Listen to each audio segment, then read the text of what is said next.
So I'm POGMarineFPS, and I'm today, Zeke with Zeke Shoots. And I'm Brandon Herrera from the AK Guy. all right, and today we're going to be talking about the IO AKs. It's pretty much going to be a review of what we found. I'm kind of embarrassed because I actually bought one of those pieces of junk, but let's get into why they suck and what's wrong with them. We're basing it on facts here. So let's just start off the conversation with the rivets. You guys have anything to say about the rivets before I start just yapping? I don't know, do we have something to say about the rivets? The best way to install a rivet is you got to have a barrel stub, and you put that behind a rivet. This is any rivet, and everybody knows this. You take that rivet and jam it against the barrel stub. That way, it properly seats the rivet. Unless I'm mistaken, that's not. I mean, that's how they do their front trunnion rivets, and that is not a properly squeezed rivet, not in any camp. And Brandon can explain the rear trunnion rivets better than I could. Okay, so, well, I originally thought, sorry, had a 20% warning there. I originally thought that they had used some sort of crazy drill press to spin down their rear trunnion rivet. I was later corrected. That's not 100% true. Instead, they have an industrial spinning machine. So it's the same process. They've got a dedicated machine for it though, so that's good, I guess. They spin it down instead of crushing the rivet, which it gets a full. The rivet expands inside the part and presses the metal together. They spin it down, so it just, as a matter of friction, it just spins flat, and then they crush it the last little bit. So you're only getting a real crush on the rivet for the last, eighth of an inch, 16th of an inch of travel downward. Well, elaborating on that, what I noticed when I took the one that I had apart, the lack of squeezing that rivet together, the trunnion actually was beveled. That way you could use you could dimple the receiver, and you could actually properly do it. But the problem was they weren't putting enough pressure on that receiver to even dent that receiver into the trunnion. So it's just kind of a crapshoot if that trunnion's going to start walking itself out. Now, when I had mine, you could tell like it wasn't even riveted in correctly because they're pushing it. Looked like they were pushing it directly against the barrel because you could even. I took a flashlight and could see how like it wasn't done correctly. It wasn't like Brandon said. It wasn't that the mushroom in the rear where you can just tell where it just wasn't done properly. It was really sloppy. Yeah, that's the half moon shape there when you look down the yeah, exactly. Yeah. On some of the older ones, you could actually see where it deformed the barrel, but the barrel that I pulled out, it didn't have any deformation per se that I could feel with my finger. But there was definitely noticeable kiss mark from that rivet being smashed against that barrel. Oh yeah, and actually I got a question. And like with doing that, when you're using the barrel as a bucking bar, can't you mess up the chamber itself? I've heard something like that. Is that true? I You have to wouldn't put a think lot of so. pressure. Yeah, somebody said that. I didn't know. I just wanted to clarify that. But. I wouldn't think so, just because that rivet is a lot softer than that barrel is. Yeah, and you got a lot of barrel, so I wouldn't really think so. It's just definitely not a good way to get a good press on that rivet. No, it's definitely not. You guys have anything else to add about the rivets other than that? They seem to be pretty soft. I'm familiar with the AK builder rivets, and WBP has sent some Polish rivets over, and I got a chance to play with some of them. The rivets that IO is using, I'm not entirely sure where they sourced them from. I'm sure they get them from whoever, but the rivets that the standard AK builder, like Brandon or myself would get, they're harder rivets. And the IO Inc. rivets, I barely, with a hand chisel, knock the heads of them things off. And that's not the case when you gotta redo a good rivet. So, Well, with mine, I noticed like you know how normally there's that mushroom kind of shape to the rivet when they rivet it correctly. Like the rear trunnion, for some reason, and it was on multiple AKs, it wasn't just mine, it had like a pancake shape. Like, I don't get why they did that. You know what I'm talking about? Yeah, the pancake shape is because they spin it almost flat. Instead of having a nice cup where the rivet tools have and they've got a rivet shape that's cut out of the tools they're pressing into. They didn't do that. They just kind of pancaked it, spun it down, and then pressed it the rest of the way. So you get this really drawn-out, wide rivet. It almost seems like it is taking more time to do that process. I would think so. Yeah, that's why I don't get why they did it, because, you know, they are cutting corners. They've even admitted in videos where people have interviewed them for cutting corners, but I never get that as well. And, like, is that a proper or good technique to rivet in the rear trunnion? Well, what's weird is that...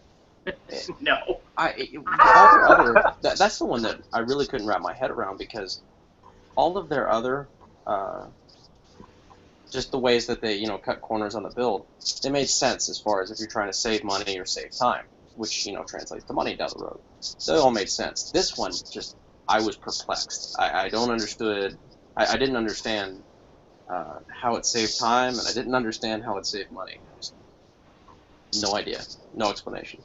Honestly, I think, you know, after visiting several like mom and pops, you know, Brandon, you know what I'm talking about, the private small scale builders. I honestly think it's something that they're doing that way they can identify their guns. Maybe it's something like that, and it just has ended up being a sucky way of retaining rivets. Tell them laser engravers are a thing. That's We don't want to tell them that. Could you imagine the laser engravings that there would be on them? Gee, oh, Jesus. All right. So, anything else to add before we move on to the next subject? Well, there is a little bit. This all sounds pretty, you know, far out there for somebody who doesn't build AKs. We kind of take for granted the fact that we all know what each other are talking about. But for people who don't know, when you're installing the front trunnion rivets on an AK, the barrel is supposed to be completely out, and there's a tool that goes inside where the barrel would be that puts that opposing pressure on the back side of the rivet. And that's how the rivet gets crushed into the front trunnion, retaining the front trunnion to the receiver. Yeah, it's a little clamp. And they are bypassing that by just pressing the barrel straight in and pushing the rivet against the barrel to keep them together. And really not a great way to go about it. So they've kind of become famous for that. Yeah, you're sticking a rivet that's like yay long, and it's sticking out of the receiver about that far, and you're pressing with a great deal of force against that rivet to get it to smash against the barrel and mushroom out enough to where it gets in there enough to where, and realistically, the only thing that ends up happening is you just get it down to where it's bottomed out, and that's great. Well, if the rivet happens to be just a little bit shorter than the other one, it's going to walk out. Like most of their older guns are very prone to that. So. And it says a lot for straightness of the gun and performance of the gun when you can get each one of those rivets pressed symmetrically and everything in line with the gun. But when you're just jamming crap against the barrel, it's very, very, very hard to keep that straight and symmetrical. Mm-hmm. All right, so is that it? Now, pretty much, I know, like, a lot of our viewers will be like, well, there's different companies out there, such as Ruger, that use cast iron, but what about the quality of their cast iron? Because I've seen multiple videos where people haven't even shot off, I believe it was 46 rounds he shot off, and the bolt just completely, like, shattered a piece off. You guys know anything more about the process of their cast ironing, of how they cast their parts? I might be able to shed some light. It was actually going around the internet that their parts were being cast in Korea. I can independently verify that that is not true. They actually have an American casting company that is doing all their casting. Unfortunately, excuse me, that still can't fix the simple matter of density of parts and grain structure of metal. And when you're going for casting, it may be cheaper in the long run. When you're doing a lot of parts very quickly, sure, it'll be cheaper, but their casting just doesn't hold up. And we've seen it time and time again.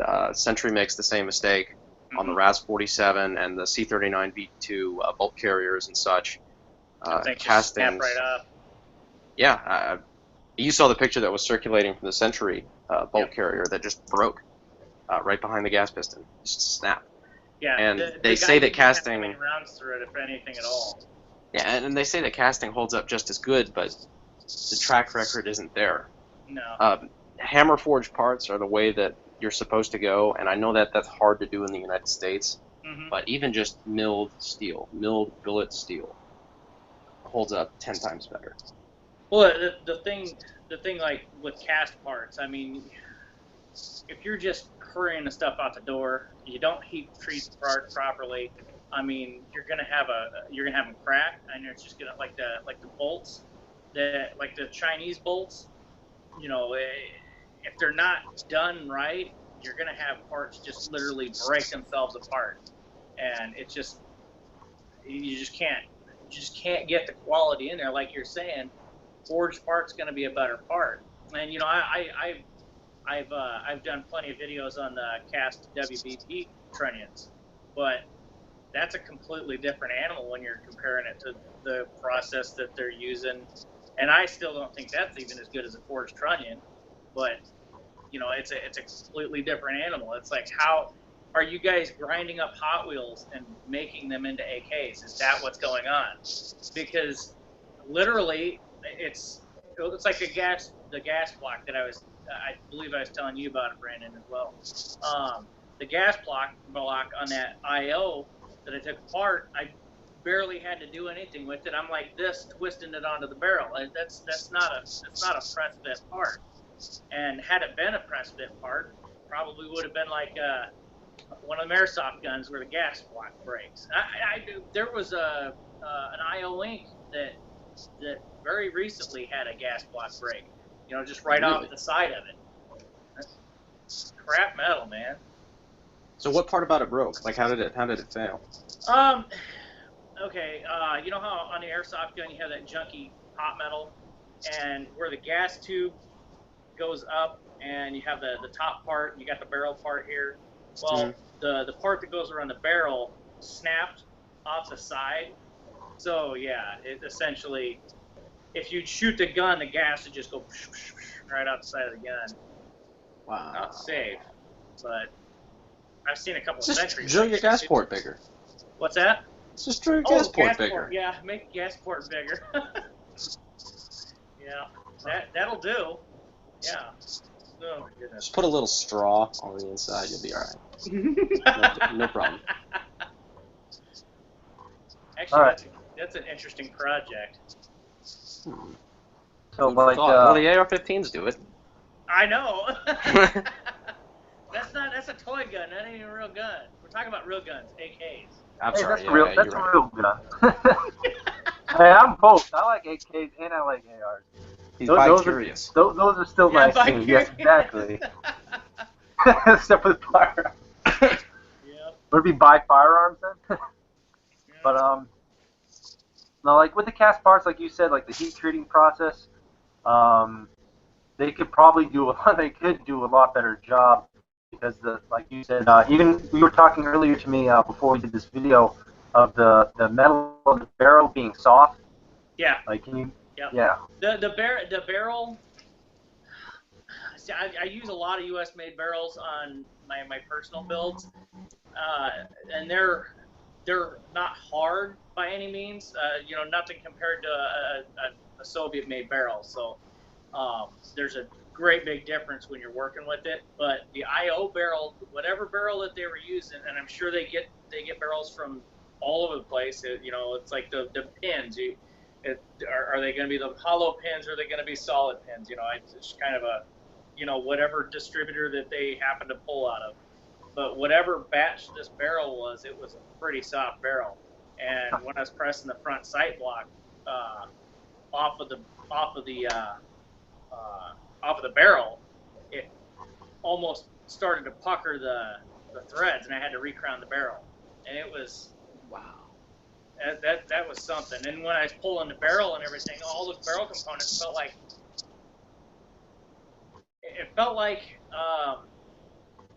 if you're trying to jam your arm into something that, like you're trying to jam your arm up into a pop machine, but you put some grease on it, and you're just trying to like jamming it in. It was smooth, but it wasn't. Let me do that again. I just hate to interrupt your beautiful illustration there, but a pop machine? What's that? A pop machine? This is America. Yeah, well, it's a soda machine. Soda. Exactly, soda. Go back to Canada, Zeke. Well, none of you guys stuck your arm in a pop machine when you're like 10? No, that's not the problem. It's the verbiage. A pop machine? I said go back to Canada. Soda machine. My old lady, I call it a soda machine. My old lady just said pop the other day. She's got me all messed up. Yeah, I usually say soda. And, Divorce her. I could get her in here. She'd back me up. Yeah. Anyway. Yeah. Yep. Oh shoot! But Please back to your beautiful But anyway, analogy jamming there. your arm into a pop machine. I'm doing it intentionally now. But yeah, it was just that kind of like you're almost there, but it's like smooth, but it's not. I don't know. I don't know. It's a terrible analogy, but I don't know. That's the best one I can come up with. I mean, it's right there, All I want is a sun kiss, man. Did you have trauma today? Like, did you go up to your pop machine? It didn't give you your sun kissed. Oh boy, work calling, and I'm on call, but I'm sleeping right now. That's my bedtime, so they should know better. But anyway, carry on with this This conversation. video will be made. This video will be made private, I suppose, after this, as not to be used as evidence against you. all right. Well, pop. He said pop. Let's hang him. Drag him, draw him, and quarter him. He said pop, and he's bowing out of work. Yeah. Yep. Oh yeah, I got you. It's like 10:30 or something, right, guys? yep, something like that. 10:10 Okay. here. Yeah, All right, 10:10 all or right. Eastern. Before the Eastern pop time. machine derailed everything, let's carry on with this. All right. Not to defend them, but I actually verified it with them. They use match grade barrels from what they're saying, which I don't know is 100% true, but that's what they claim. So I guess that's a positive. One of the positives that we've made it to so far, of all the negatives. Then there's what is a match grade barrel. No, yeah, exactly. It's a very ambiguous term. I will say that their barrels.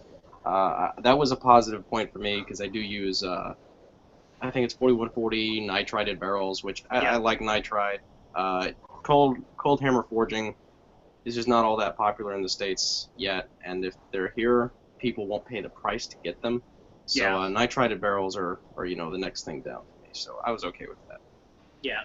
That is a beautiful option, though. I mean, that is probably the icing on the otherwise inedible cake. Is that nitride?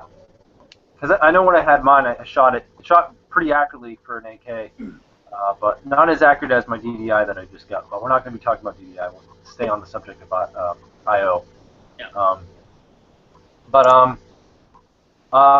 Pretty much the next thing is like everybody talks about it all the time. It's the buffer in the back.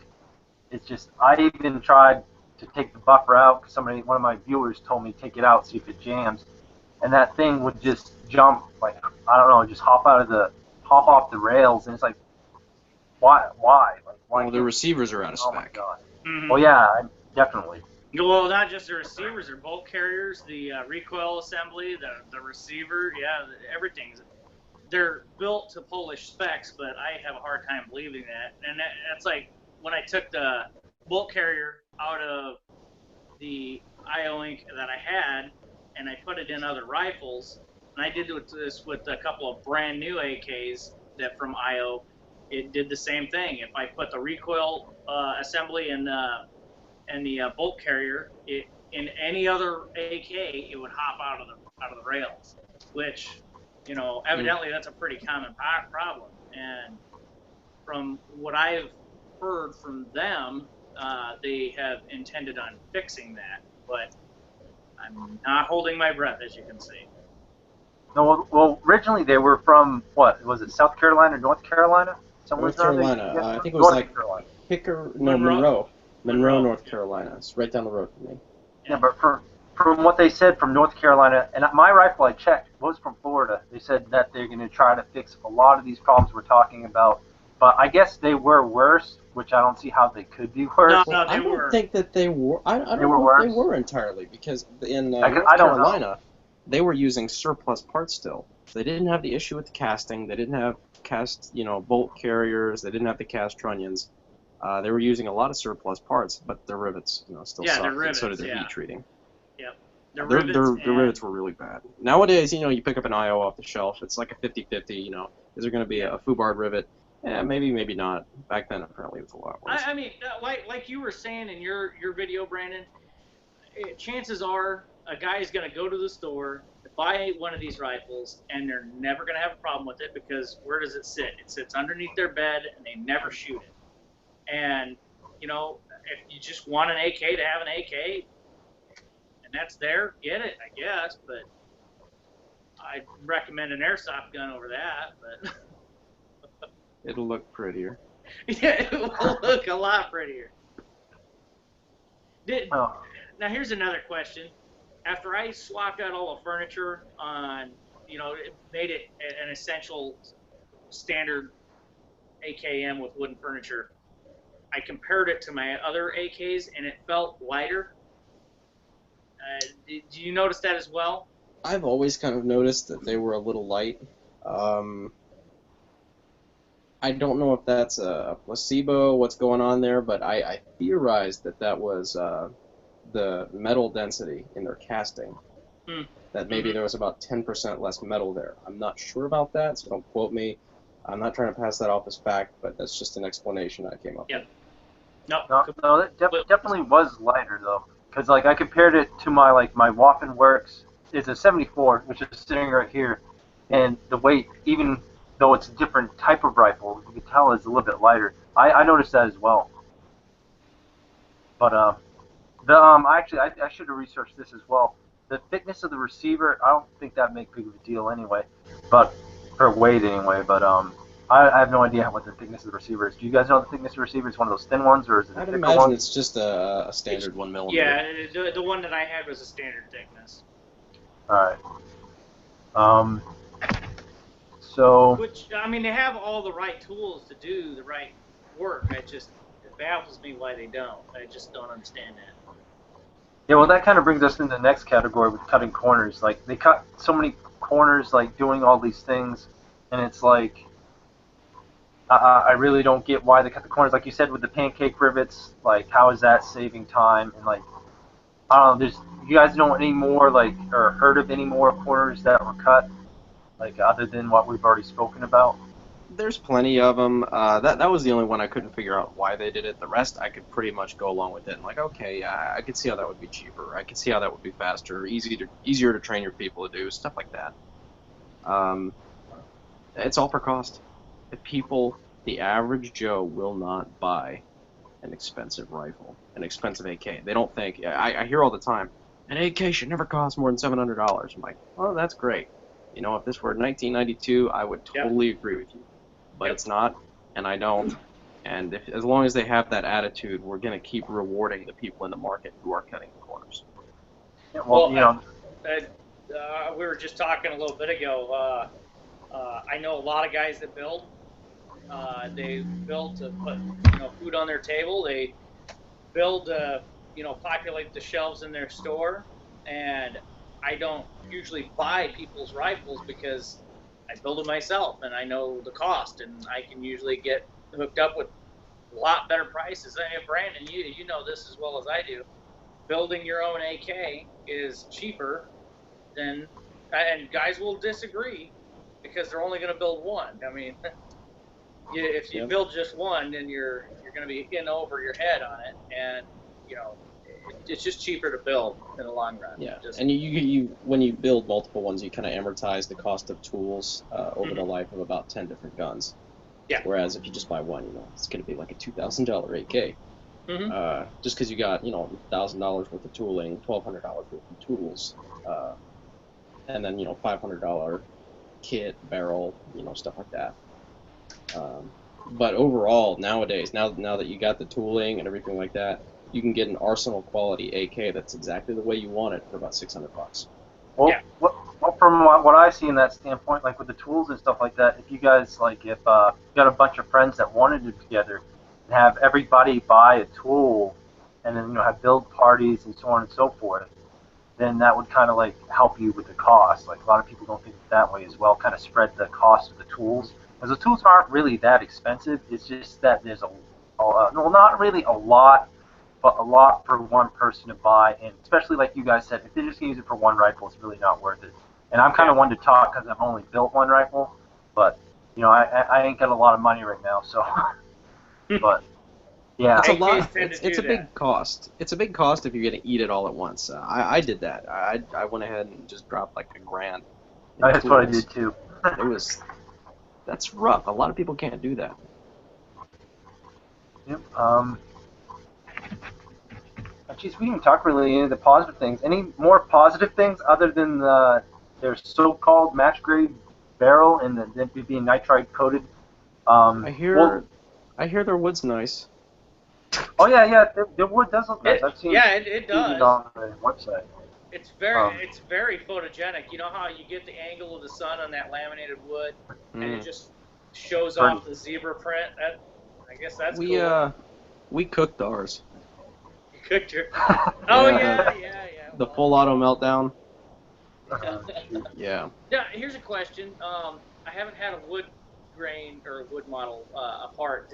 Do they have a heat shield in the lower handguard? I don't. Mine so. never did.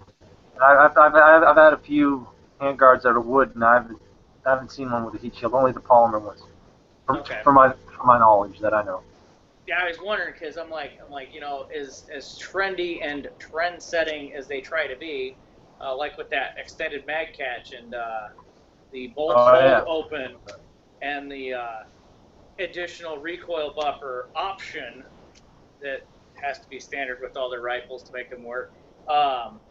It's as trendy as they are. I would think that they would do something ridiculous like put a heat shield in a wooden handguard. Yeah, I don't think they did.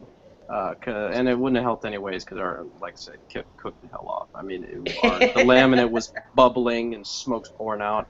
I thought I was going to die of some sort of funky cancer from all the smoke that we were inhaling out there. Oh, shoot. It's made out of box elderwood. Yeah. Pretty sure my handguards are scheduled too.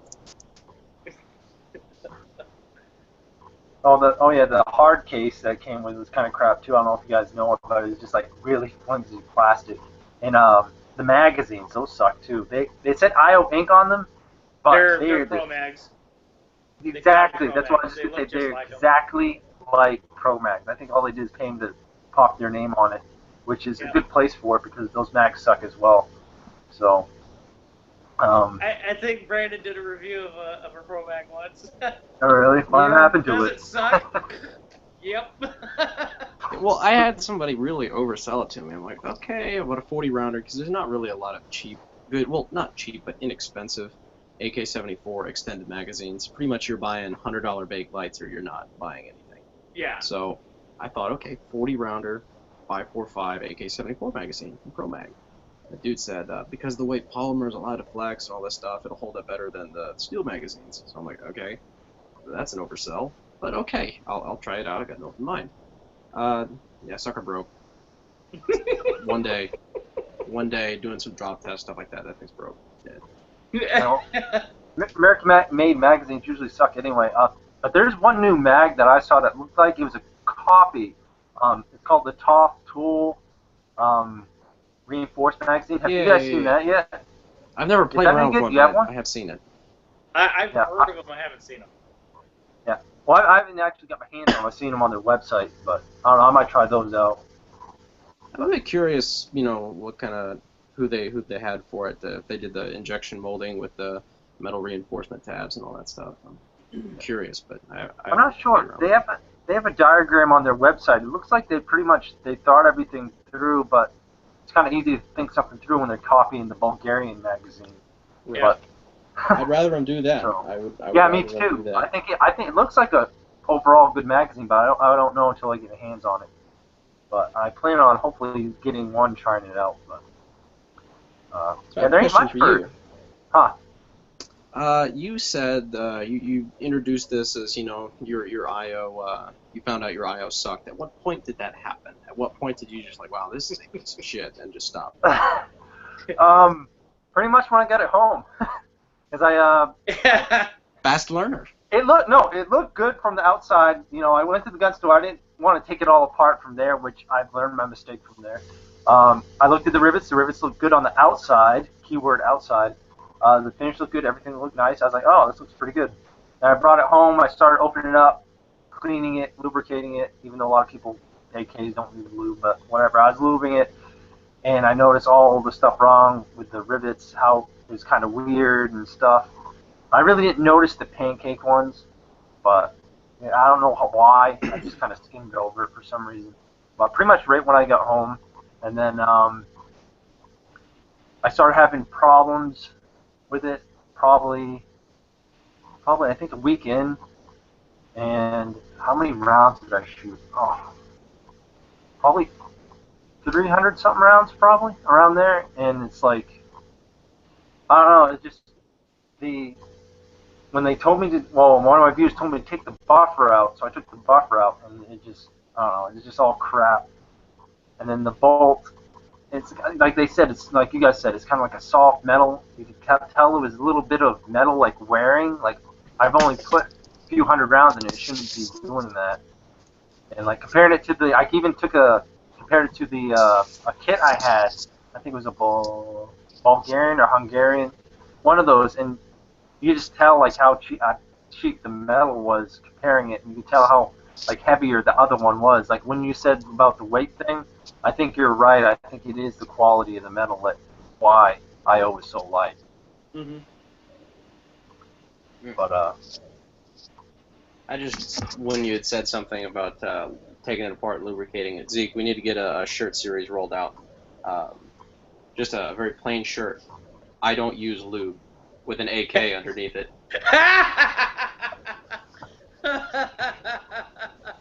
Why that hasn't happened yet, what? I don't know. After this is over, I'll go on Teespring and make that. Do it. Yeah, heck yeah. Heck Hey, yeah. So I know a lot of them, a majority of them come with Tapco G2 triggers. Like, Sorry. Go oh, ahead. no, I broke it's Zeke, sorry.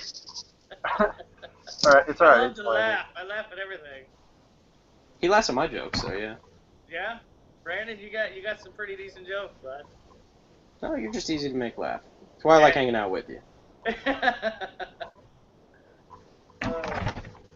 Alright, anyways, sorry. All right, it's all right. But with the Tapco G2 triggers, like I know that's a cast part, but it's from Tapco. Have you guys heard of any problems with them since they're cast? Because I know a majority of the rifles do carry the Tapco G2 trigger. I like it. I've never had problems with it. But have you guys seen anything wrong with them? Ask the Jaeger. The G2 hammer tends to eat bolt carriers. A lot of people like the OPAPs. People just started figuring out, oh hey, the Tapco G2 hammer is killing my OPAP. They were blaming it on the soft bolt carriers. Which some of them that was the case, but Yeah, especially Zastava. That's yes, it's very soft components. But you switch it out with a surplus hammer, and the problem goes away. And like Brandon, I think you did a video on reprofiling one at one point. But anyway, if you reprofile a hammer, it's no big deal. I mean, the G2 works great, but you just gotta. Yeah, all of my G2s, that's the first thing that I do, but I don't really even use the G2 anymore. Mm-hmm. The ALG defense, the AKT trigger, that's my favorite now. That's all I really use. I like that. I've been hearing some mixed reviews about that, but mine seems to be okay. And actually, I've got my Polish up there has the ALG in it right now. The only I really thing- like it. The only negative I've ever heard about it is it's a preference thing. Some people say it's too light and the reset's too short, stuff like that. I like it. I like that a lot. But some people, I guess, they like that longer trigger pull and the heavier trigger pull. I don't. It's because that's what they're used to, and Yeah. it's like I can't hit anything with a Glock, but put a 1911 in my hand and I can shoot anything you want. And it's just because I can't. It's just a different way the thing is designed. It's just I'm not used to it. I can't shoot a Glock. I'm sorry. And the number one upgrade I would say for a Glock is a nice light trigger. I would say it's the number one upgrade and not the upgrade I do to all of mine because I'm poor and none of mine have an upgraded trigger, unfortunately. So. Actually, my buddy at Shooting Sports actually has he's a Glock armor. I might have him pick you up. So, Nice. I would be interested to try that. Around. Yeah, because my Glock 21 has that like 3-year trigger pull. Yeah. I do courses and I do stuff like that. And low left. Like I know because I'm used to shooting like my buddy's Glock 17 and all that stuff. Where it's got that really snappy, like really crisp trigger. Then I get mine's like a Gen 1, Gen 2. The first Glock 21s that ever rolled out. So it's old. Just, unfortunate to shoot. All right, so back to the IO. Is there anything else you guys you would add that was actually good about them? I really like the things that I really liked about them was the magazine release was extended, and that's really not that big a deal. But I really like the extended mag release because you don't find those on like any AK. It's just like the standard length one. I really like that extended mag release tab. The one that I had was pretty straight, and every one that I've had out of the box that I've looked at, and I've had maybe a dozen or so, every single one of them, all the components were straight, like super straight. They have I don't know if they'd like me to talk about this still, I still feel like I owe them some propriety, but the process that they use for making sure that their sights are in line is pretty great, pretty incredible. So I don't see a lot of them with canted sights. It's not that big of a deal to me, really, especially, me and Zeke. We fix our own. I'm sure you fix your own, so canted sights really aren't a huge deal to us, but for the average buyer, they get that Wasser. Oh, my front sight was, 1 degree to the left. It's a total piece of trash, but their sights are usually pretty straight. So that's, again, for the casual shooter that they appeal to, that's a big deal. The one I had, it had a pretty good trigger. I'll say that. I don't think it had a G2 trigger in it though. It had something else. I think they've got their own type of trigger. Yeah. Oh, they do? Huh. It's like a G2 clone, I think. Yeah, it looked like a G2. I thought it was a G2 until I was reviewing all the videos, and I was like, "That's not a G2. Huh. I can't comment on the G2." So. Oh, maybe mine wasn't a G2, but I'll have to research see if it was, but I was pretty sure it was a G2. But I've already sold it. So. It might be. It might have been. I don't know. I'll see. I feel like they had their own trigger. I'm not sure. Mm-hmm. I know a lot of Sentry guns now actually have their own trigger in them, which actually, from what I hear, isn't a bad trigger either. But it's I think theirs is it's pretty much just a rounded G2, which. Yep. Hey. There's one less thing you got to do to your trigger. Yep. Exactly. Yep. All right. I think that pretty much sums it up. Unless you guys have anything else you want to add about the IO or whatever. The furniture, the polymer furniture, and the muzzle brake are probably the best built pieces on the gun. That's it. Yeah, I can probably agree there. If it weren't for the fact that all the furniture said IO ink on it, I probably would have swapped it out for something that I had. Well, actually, I can't agree with you there, because I actually like their butt stock.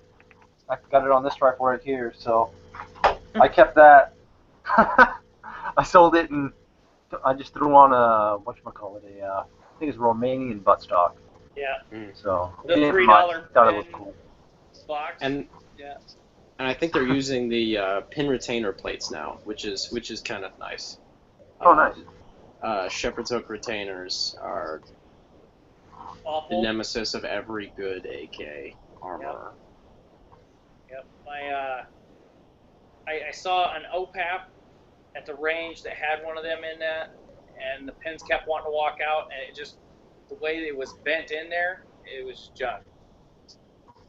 I noticed like no two are the same. What's that? No two are the same with those Shepherd's hook. No, they're not. They're all bent, all sort of different funky angles. Some are on top, some are on the bottom. You know, it's just. Yep. And you know, it never ceases to amaze me how many times that I see one, and you're like you're saying, it up and down and over, and there's like 6 different styles of them. Some of them retain to one of the pins, and then lock onto the fire selector, and then some of them retain to the center support, and it's madness. It's got to stop somewhere. It's like Pokemon Go. Oh no. I Well, you just dated this podcast. To say that.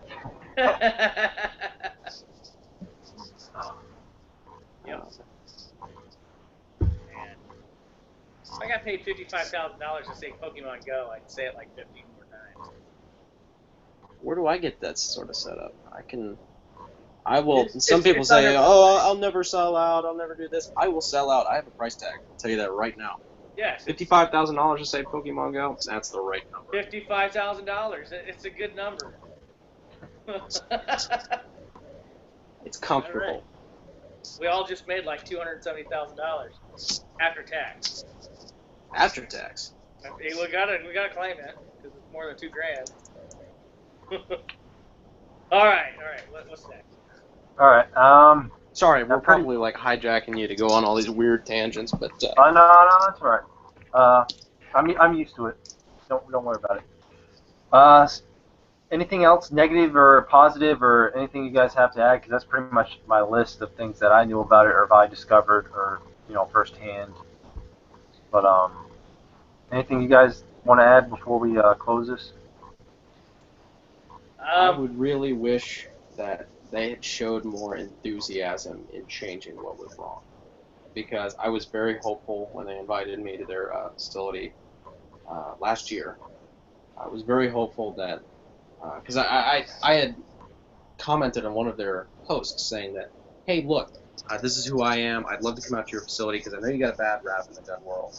And I would like to work with you in identifying some of the problems that maybe you don't know about and all this stuff. And they invited me out, and sure enough, I gave my criticism. I mean, to them and then to the people. And nothing. It's like it was like it was a front, and I couldn't be more disappointed. Well, on my end, from my experience with the guys at IO and from Brandon's experience, you can tell that they're passionate about what they're doing. You can tell that their hearts are in the right place, but they're wanting for more money or something is overwhelming their common sense or whatever. And honestly, if they made a good rifle tomorrow, it'd take 10 years for anybody to start believing it. And I mean, they could, but it just isn't gonna happen. I don't. All of the criticism, for lack of better words, I mean, videos like this, I don't consider them being bash videos because all of the criticism is warranted. And whenever I see a new video of somebody just bought their brand new AK and it says IO Inc. on the side of it, my heart breaks a little bit because I know that that person probably only had enough money to buy that AK.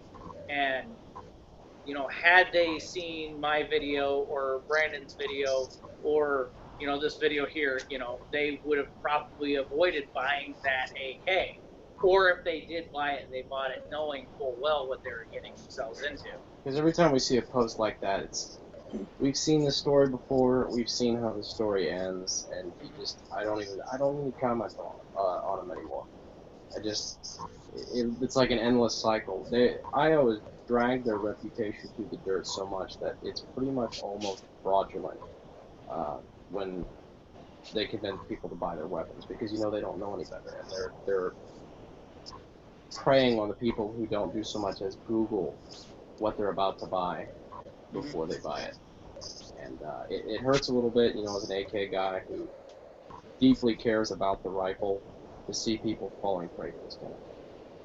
Oh, like we saying earlier, me and Zeke were talking about it, like how I should have lost my train of thought.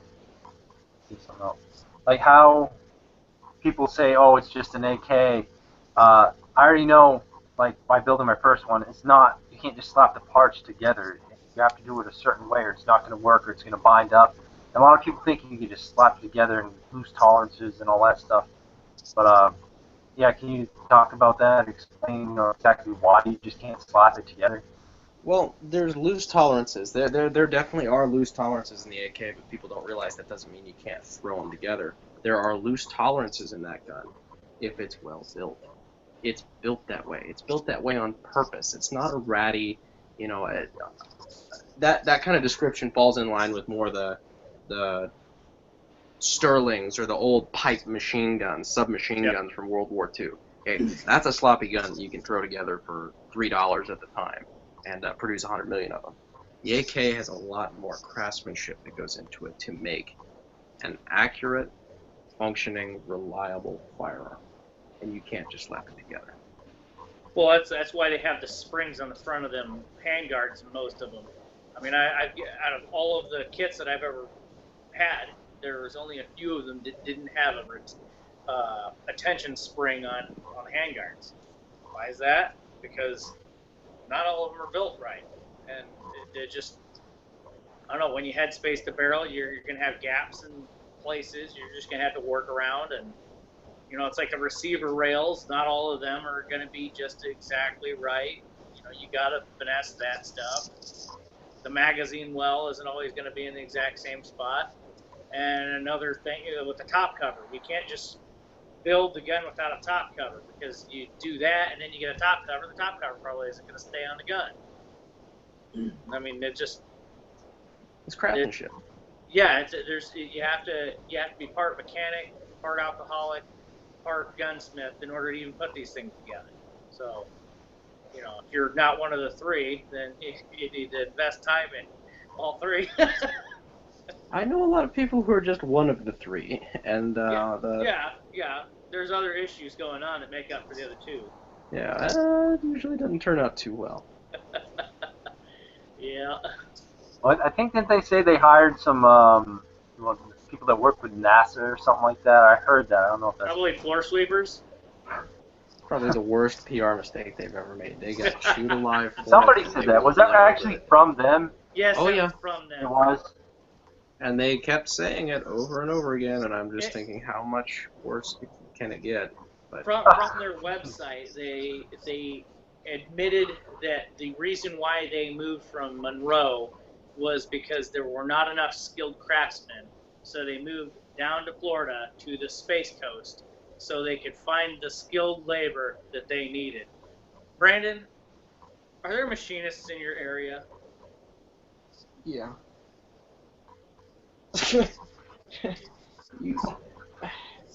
I mean, realistically, if you know how to do body work, you can build an AK.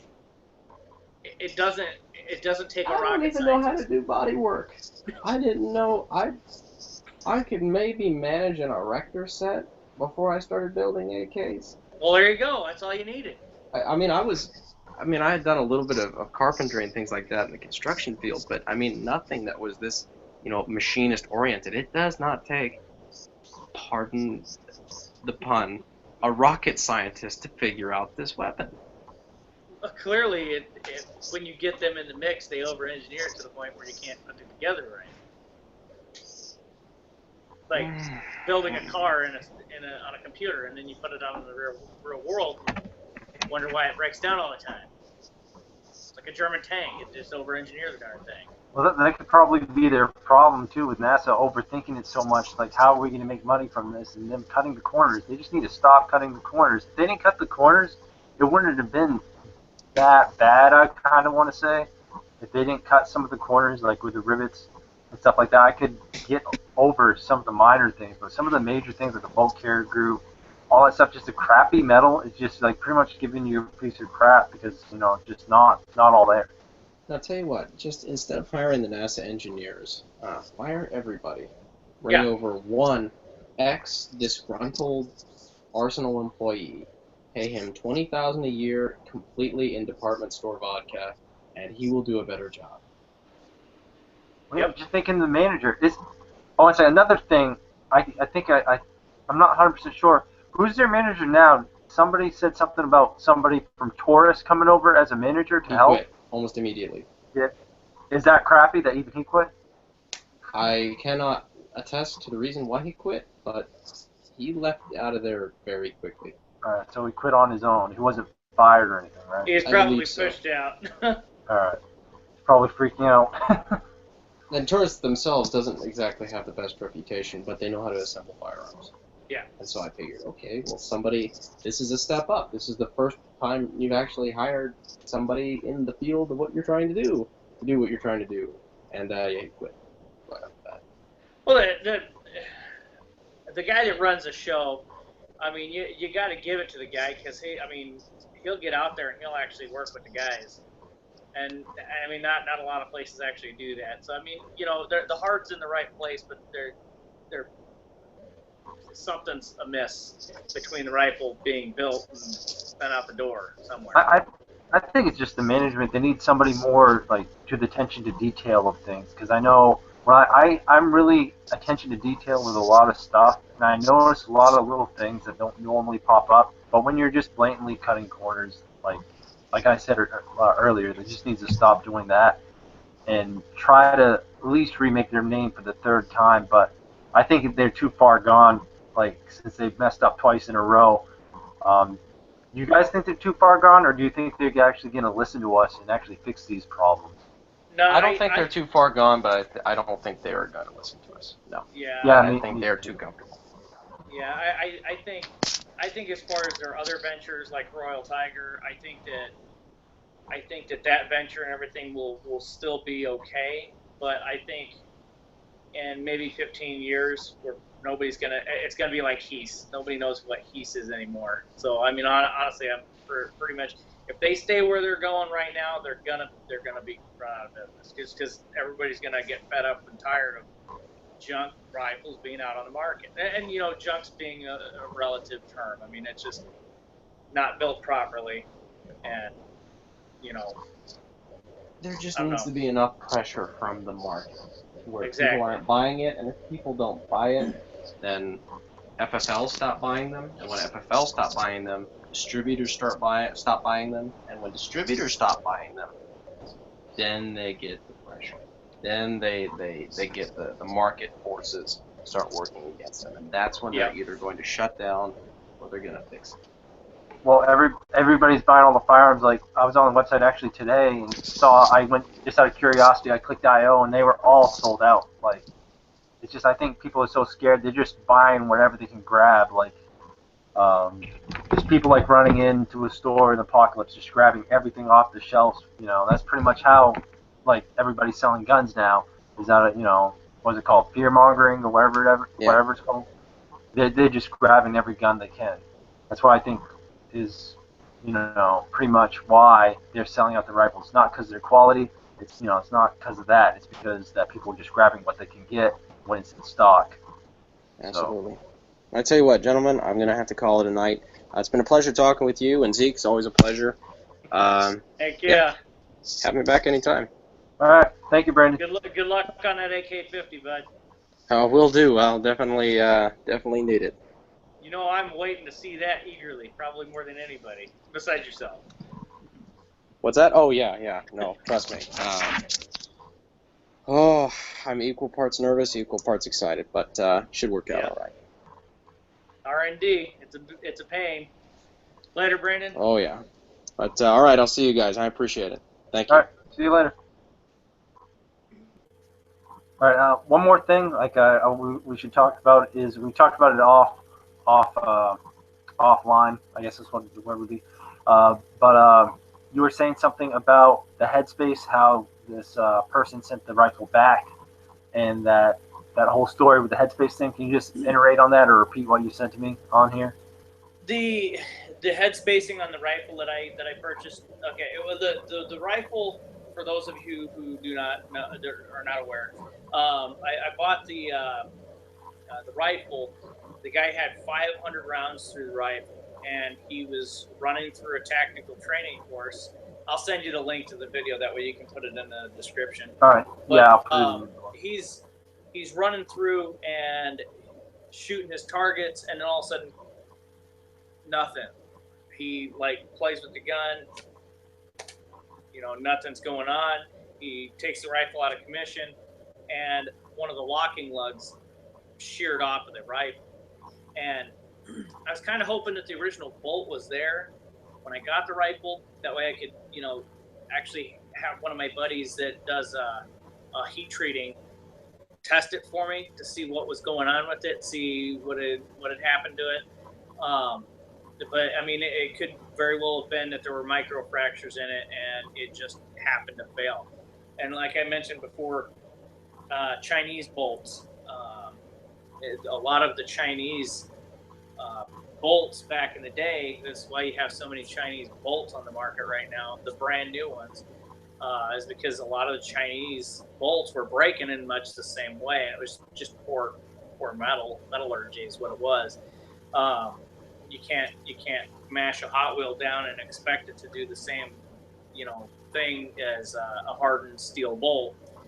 But anyway, he sent the rifle to IO Inc. to get repaired, and when IO Inc. got the rifle, they swapped a new bolt into it, test fired it, put it back in the state that it was when it was sent to them, and then they sent it back to the guy. Well,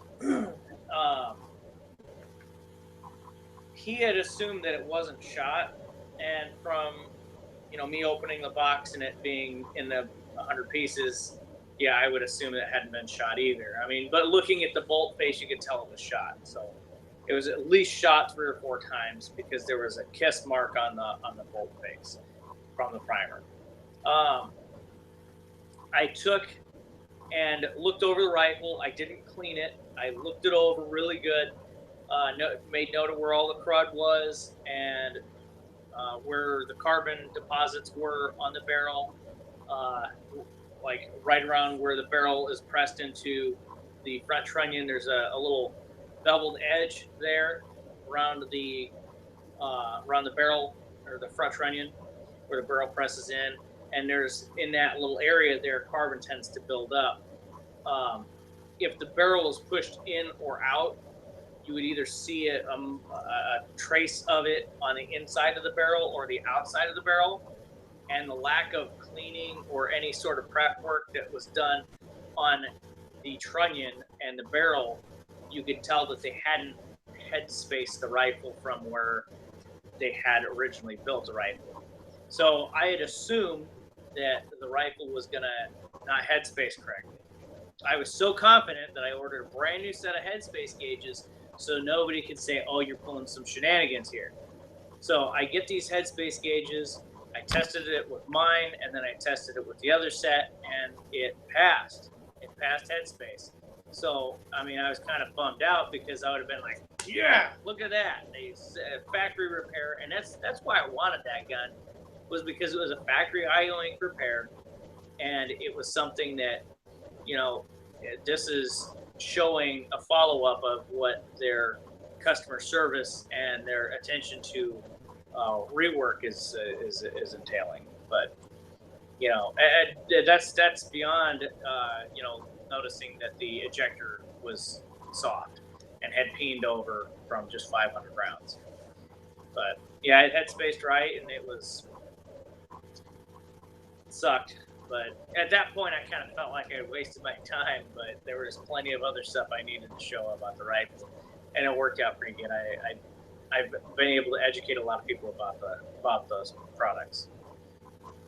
Well, at least it has a lifetime warranty. I was reading about their warranty. It says it's for the first. Some people get this misconstrued, or wherever the word may be. But they say that if you sell the rifle, the lifetime warranty is still good. That's not the case because if you go on their website, it says for the first buyer, so they'll have a lifetime warranty. A lot of people will get that mixed up. Even I got that mixed up when I sold my rifle. But then I looked it up and I told, hey, sorry, I thought it was for for you as well, but it actually wasn't. So they do have a lifetime warranty, but just for the first buyer. Yeah. So. Yep. It's unlike High Point, which actually transfers. And High Point has a freaking awesome warranty. I mean, if you need a part, they will send it to you, no questions asked. Just bloop. Oh, I need a new firing pin. No, not a problem. It's in the mail. Crazy. Good stuff. I wouldn't ever recommend getting a High Point, but I got one and I like it. And, well, it's so cheap, if it breaks, you really don't care. Yeah.